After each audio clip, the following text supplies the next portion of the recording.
The text arrived at 11:47 p.m. on a Tuesday. Derek, big news. I'm being promoted to Senior VP of Operations at TechCore Industries. Mom's throwing a celebration dinner Saturday at the Heights. Jennifer Walsh, my CEO, will be there. Don't come. You'll embarrass me in front of her. I stared at the message on my phone, sitting in my home office in Palo Alto. Through the window I could see the lights of Stanford campus in the distance. On my desk sat a Crystal Award, Forbes 30 Under 30 Enterprise Technology 2019. I typed back, "Congratulations on the promotion." "Derek, I'm serious, Marcus. This is the biggest moment of my career. Walsh doesn't know our family has a failure. Let's keep it that way."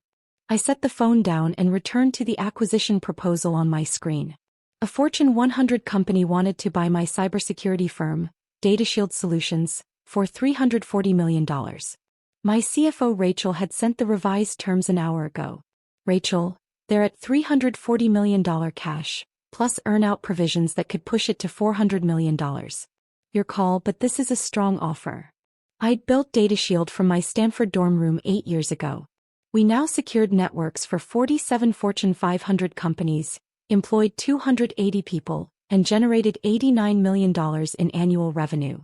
Our AI-powered threat detection system had become the industry standard. Jennifer Walsh's company, TechCore Industries, was one of our largest clients.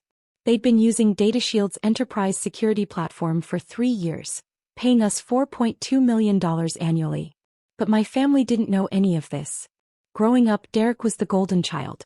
3 years older, Stanford MBA, recruited straight into TechCore's leadership development program at 24. By 28 he was a director. Now at 31 he was being promoted to Senior VP. I was the disappointment. I dropped out of Stanford after 2 years to build my company. Mom cried for a week. Dad refused to speak to me for 6 months.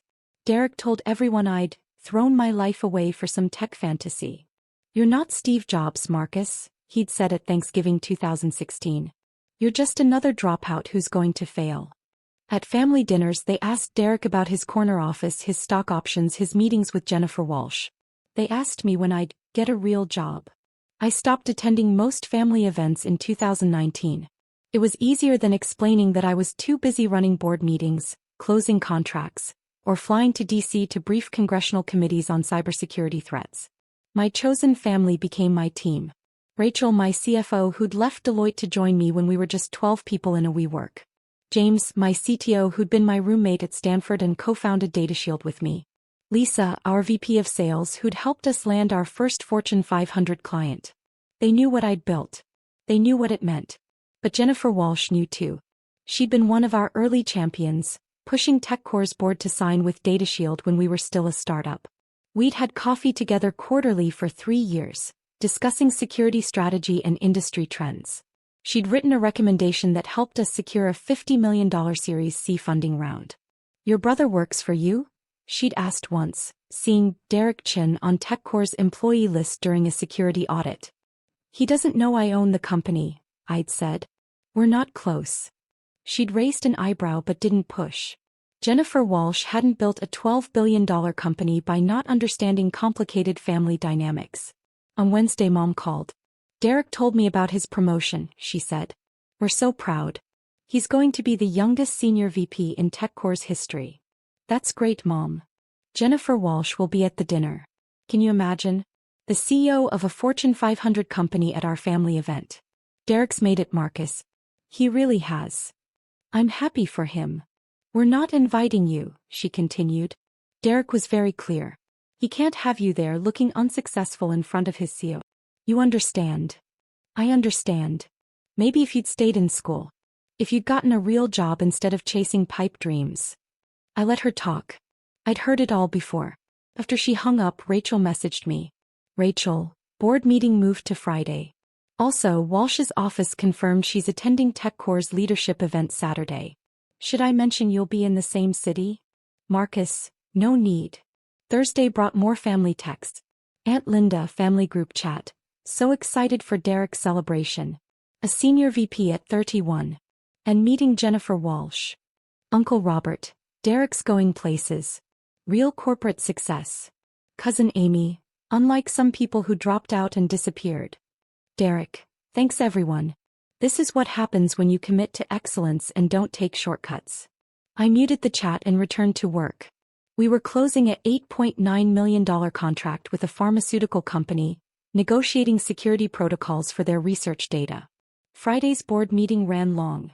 We discussed the acquisition offer, international expansion, and Q4 projections. When we finished, Rachel pulled me aside. You're really not going to tell your family? Why would I? Because they're cruel to you.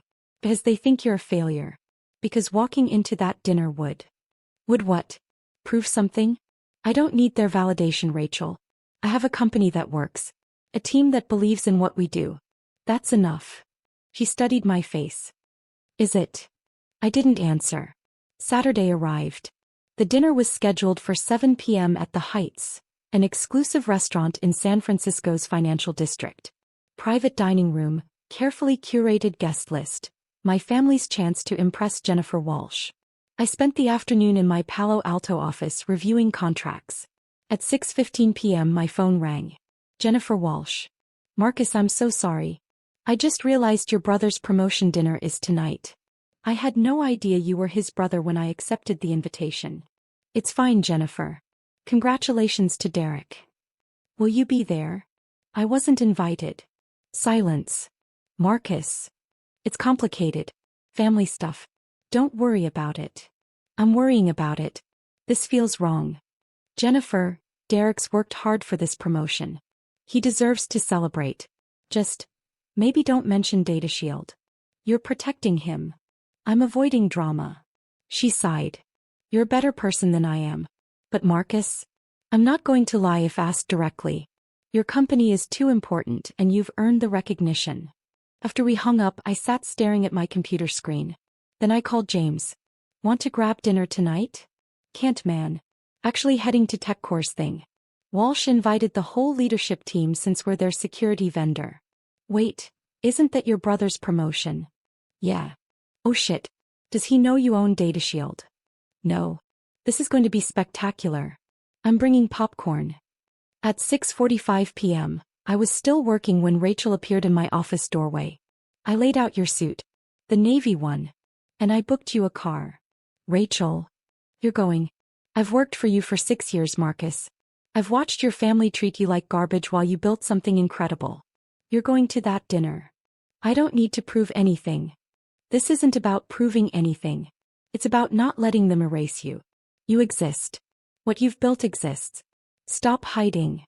20 minutes later, I was in the back of an Uber wearing my navy suit and feeling absurd. I texted Jennifer. Marcus, I might stop by after all. If that's okay. Jennifer, more than okay.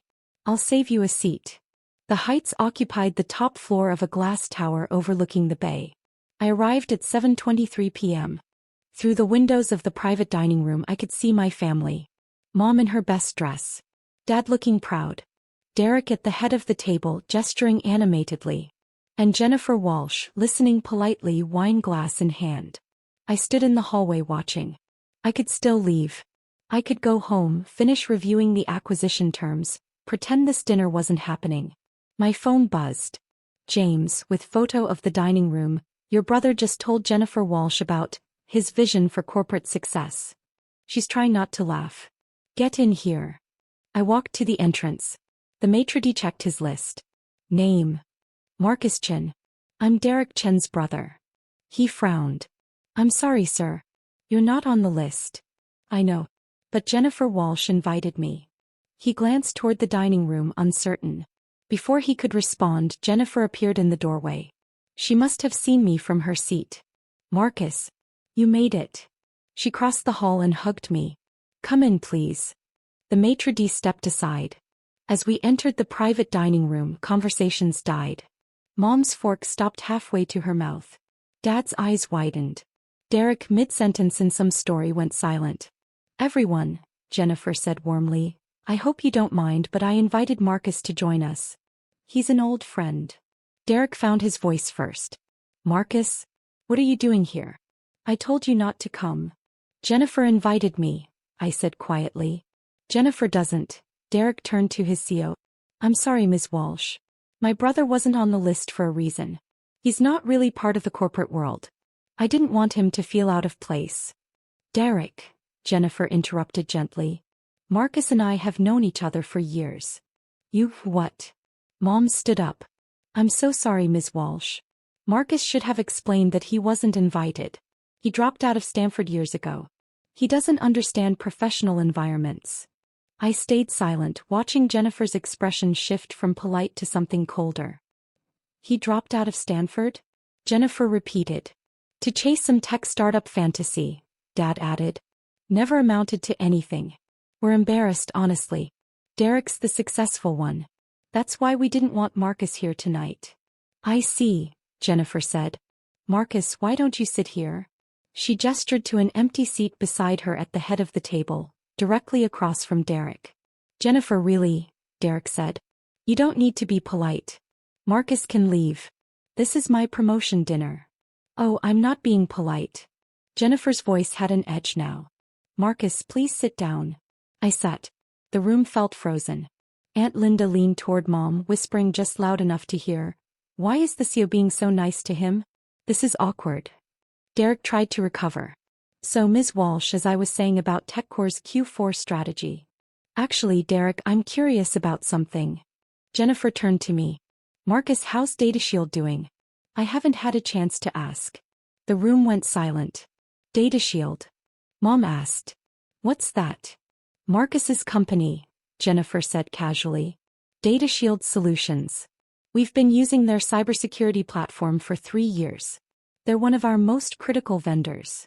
Derek's face went pale. Marcus's company? You didn't know? Jennifer looked genuinely surprised. DataShield is one of the premier cybersecurity firms in the country. They secure networks for 47 Fortune 500 companies, including TechCore. That's impossible, Derek said. Marcus doesn't have a company. He's a dropout who built a $340 million enterprise from his Stanford dorm room, Jennifer finished. Marcus, you don't talk about your work much, do you? I met her eyes. Not with family. $340 million? Dad's voice cracked. That's the current acquisition offer according to TechCrunch, Jennifer continued. Though I told Marcus he should hold out for more. DataShield's AI threat detection system is revolutionary.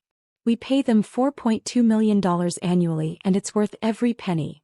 Mom's wine glass slipped from her fingers, splashing red across the white tablecloth. Derek stared at me. You own a security company? I do. The one that we use at TechCore? Yes. For 3 years.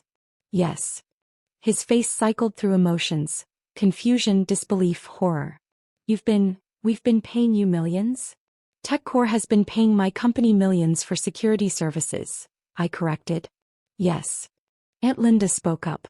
But you dropped out. You disappeared. You don't even have a degree.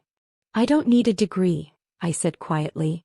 I have 280 employees, 9 patents and enterprise contracts with nearly 50 Fortune 500 companies. Why didn't you tell us? Mom demanded. You never asked. You decided I was a failure. I didn't see the point in correcting you. Jennifer leaned forward. To be clear, everyone, Marcus isn't just successful. He's one of the most influential people in cybersecurity. He's briefed congressional committees. The FBI uses DataShield's protocols. When there's a major security breach, Marcus's team gets called first. Derek's face had gone from pale to bright red. You let me.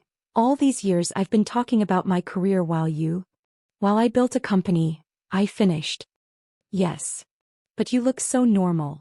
Cousin Amy blurted. You dress like a regular person. I am a regular person who happens to run a tech company, I said. Marcus prefers to stay under the radar, Jennifer added. Which I respect. But tonight, Derek made it clear Marcus wasn't successful enough to attend his promotion dinner. I thought everyone should know exactly who they've been excluding. The room went dead silent. Uncle Robert cleared his throat. Marcus, we had no idea. If you'd just told us. Why would I asked. Every time we talked you asked when I'd get a real job. When I'd stop embarrassing the family. Why would I share something important with people who'd already decided I was worthless? We didn't decide you were worthless, Mom protested. We were concerned. You dropped out of Stanford to build something that now employs 280 people and secures data for millions of users. But you didn't ask about that. You asked when I'd give up my pipe dream. Derek's hands were shaking. I told Jennifer Walsh my brother was a failure. You did, I confirmed. I told my CEO, the CEO of a company that pays your company millions, that you were an embarrassment. You did. Oh my God. He put his head in his hands. Oh my God. Jennifer's expression was unreadable. Derek, you're being promoted to Senior VP of Operations. Part of that role is vendor management and strategic partnerships. DataShield is one of our top 5 critical vendors. Did you really not know who owned the company? No. The contracts just say DataShield Solutions. P.O. Marcus Chin. I didn't connect. Our last name is Chin, I said. It's not that uncommon. But you never said anything. You let me think. I let you think what you chose to think, I interrupted. I never lied. I just didn't correct your assumptions. Dad found his voice. Marcus, this is a lot to take in. Why didn't you tell us about your success? Because it wasn't about you, I said simply. I built DataShield because I saw a problem that needed solving. I hired people who believed in the mission. We did the work. That was enough. But family should know. Family should support each other, I cut in. Family shouldn't tell someone they're an embarrassment. Family shouldn't uninvite someone from celebrations because they might look unsuccessful. You made it clear I wasn't welcome unless I met your definition of success. So I stopped trying. Jennifer stood up. I think I'm going to step outside for a moment. This seems like a family conversation. Marcus, walk with me. We left the dining room. In the hallway she turned to me. That was brutal. I didn't mean for you to. You didn't do anything. They did this to themselves. She paused.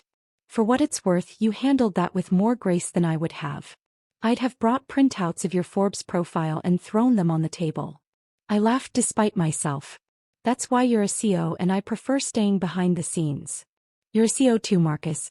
A damn good one. Don't let them make you forget that. When we returned to the dining room 10 minutes later, the energy had completely changed. My family sat in stunned silence. Derek was staring at his phone, apparently having Googled me. His face was ashen. Forbes 30 under 30, he read aloud. Congressional testimony on cyber threats. 9 patents. $89 million in annual revenue. He looked up at me. This is all real? Yes. You've been this successful for years and you never said anything? Would you have believed me? Or would you have found a way to diminish it? He didn't answer. Mom tried a different approach. Marcus, sweetheart, we're your family. We should be celebrating your success together. Why don't you tell us about your company? Because 3 hours ago you told me I wasn't welcome at this dinner. Because I'm tired of performing for people who've already decided who I am. But we didn't know. You didn't ask. That's the point. I stood up. Jennifer, thank you for inviting me. Derek, congratulations on your promotion. You've worked hard for it. I hope you enjoy the rest of your evening. I turned to leave. Marcus, wait, Derek said. I owe you an apology. A massive one. I've been horrible to you. For years. Yes, you have. I thought I was the successful one. I thought I'd made it and you'd failed. I was wrong. You weren't wrong about your success, I said. You are successful. Senior VP at 31 is impressive. You just didn't need to stand on my neck to reach it. His eyes filled with tears. Can we talk? Really talk? Not now, but soon. I considered. Maybe. But Derek? I'm not going to try to convince you I'm worth knowing. Either you figure that out or you don't. I'm done auditing for family approval. Jennifer walked me out. At the elevator, she said, for the record, TechCore's contract with DataShield comes up for renewal in March. I remember. I'm recommending we extend it and increase the scope. Your work is too valuable to lose. Thank you. But Marcus? Your brother is going to be managing vendor relations in his new role. That includes your company. I know. Are you okay with that? I'm okay with whatever happens. If Derek can be professional, we'll work together. If he can't, I have 46 other Fortune 500 clients. She smiled. That's exactly why your company succeeds. You don't need any single client. You built something that stands on its own merit. The elevator doors opened. As I stepped in, Jennifer called out, "Marcus? You should be proud. Not just of the company, of how you handled tonight." The next morning, I woke to 47 missed calls and 83 text messages. "Mom, Marcus, please call me. We need to talk about this." "Dad, I had no idea. We should have asked more questions." "Aunt Linda, I always knew you were special. So proud of you." "Derek, I'm so sorry. I don't know what else to say. Can we please talk?" "Derek, I've been awake all night thinking about everything I said to you over the years. Derek, you were in my apartment 2 Christmases ago and I told you to get a real job. You own a $340 million company. I'm mortified. Derek, please respond. I know I don't deserve it, but please." I ignored most of them, but I responded to Derek. "Marcus, I'm not ready to talk yet, but I appreciate the apology. Congratulations again on your promotion." "Derek, can I ask you something? Why did you let me work at TechCore all these years without telling me you were our vendor?" "Marcus, I didn't let you do anything. You got hired on your own merit. You earned your promotion. My company happened to be one you worked with. That's all." "Derek, but I could have, if I'd known I could have." "Marcus, could have what? Been nicer to me? That's exactly why I didn't tell you. I didn't want to be treated well because I was useful. I wanted to be treated well because I'm your brother." "Derek, I understand. I'm sorry." Rachel called at noon. "The entire tech industry is talking about what happened last night. How does everyone know?" James posted a vague Instagram story about the most epic family dinner in tech history. People connected the dots. "You're trending on Twitter. Hashtag DataShield is everywhere." "Great. Marcus, this is actually good PR. Everyone's talking about how humble you are, how you built success without bragging about it. Forbes wants to do a profile. TechCrunch wants an interview." "No. Marcus. I didn't go to that dinner to make a statement. I went because you pushed me and then Jennifer invited me. I don't need publicity. But the company could benefit. The company benefits from doing excellent work. That's enough." She sighed. "You're impossible. I'm consistent." On Monday, I returned to the office. Work continued. We finalized the pharmaceutical contract, reviewed Q4 projections, and started discussions about the acquisition offer. At 3 p.m., my assistant buzzed. "Derek Chin is here to see you." "What?" "Your brother. He's in the lobby. Says he needs 5 minutes." I hesitated. "Then, send him up." Derek entered my office looking like he hadn't slept in days. His suit was wrinkled, his tie loose. He stared around the space. The floor-to-ceiling windows, the Stanford engineering degree on the wall despite my dropout status. I'd finished it online in 2020. The awards and patents displayed on shelves. "This is your office?" "Yes. It's bigger than mine." "Derek. I'm not here to compete," he said quickly. "I'm here to apologize. Really apologize. Not just for Saturday but for everything. For 10 years of treating you like you were less than me. For assuming I knew better because I stayed in traditional corporate structure. For telling you to get a real job when you were building something incredible." I leaned back in my chair. "Okay. I talked to Jennifer this morning. She told me DataShield could have taken their business to any of our competitors, but you've kept TechCore as a client because we have a good working relationship. She said you've never once used your position as our vendor to make me uncomfortable or to reveal our connection. You just did good work and let me succeed on my own." "That's true." "Why?" "Because you deserve to succeed on your own merits. Your promotion is real, Derek. You earned it.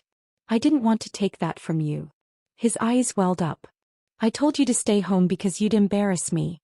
I told our family you were a failure. I spent a decade punching down at someone who was secretly more successful than I'll ever be, and you still protected my career." "I didn't do it for you," I said.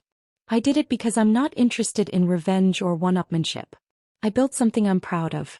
That was always the goal." He sat down without being invited. "Can I ask you something? When did you stop caring what we thought?" "Around 2018. I just closed a $30 million Series B funding round. Forbes interviewed me. I was flying to DC to brief senators on cybersecurity threats.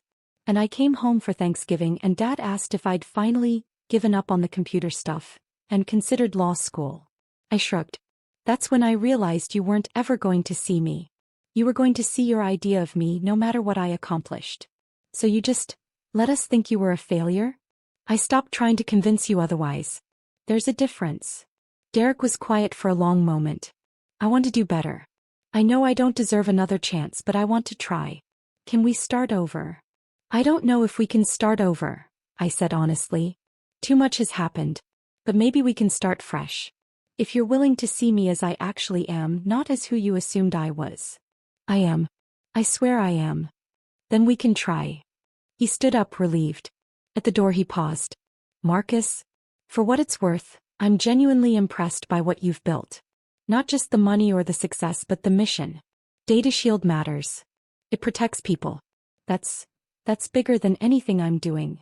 You're helping run a company that employs 15,000 people, I said. That matters too. We don't need to compete, Derek. There's room for both of us to be successful. After he left, Rachel appeared in my doorway. How'd it go? He apologized. We're going to try to rebuild. Are you okay? I thought about it. Yeah, think I am. Saturday was brutal, but it also freed me from something.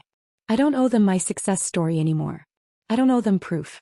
They either believe in me or they don't, but it doesn't change what I've built. That's very healthy and mature, Rachel said. Now can we please accept some of these interview requests? The marketing team is dying. Fine. 1 interview. Pick the least annoying publication. He grinned. I'll do my best.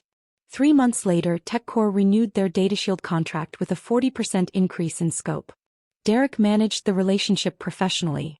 We had coffee once a month, slowly rebuilding something that resembled a sibling relationship. Mom and Dad tried to overcompensate, telling everyone about our son the CEO. I tolerated it but kept them at arm's length. Trust, once broken, doesn't heal overnight. The Forbes profile ran in March. The headline read, "The cybersecurity CEO who built a $340 million company while his family thought he was a failure." Jennifer Walsh texted me when it published. Jennifer, excellent article. Though they could have mentioned you're also humble, kind, and one of the most decent people in tech. Marcus, that wouldn't fit the narrative. Jennifer, true. Hey, are you coming to TechCore's Leadership Summit in June? I'm keynoting. Would love to have you as a guest. Marcus, will Derek be there?